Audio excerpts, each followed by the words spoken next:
I'm James Swinney, and here is your morning market brief. We first begin overseas with the major Asian Pacific markets continuing to trade mixed overnight. Japan's Nikkei 225 index on the upside, 2%. The major European markets for the most part are selling off, and U.S. stock futures were pointing toward a modestly lower open after the bell. The Dow Jones, however, on the upside, just under 50 points.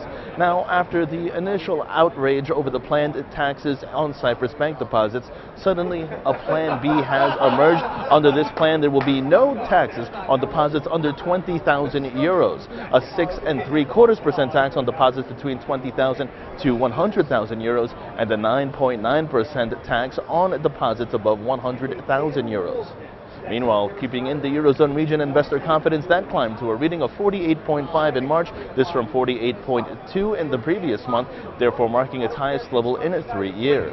In the UK, consumer prices, they were up 2.8% on the year in the month of February, growing at its fastest rate in 9 months.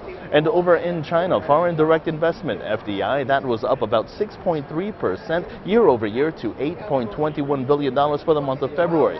That also marks its first increase in nearly 9 months. And the Reserve Bank of India lowered its repurchasing rate to 7.5%, therefore marking the second interest rate cut in the nation so far this year.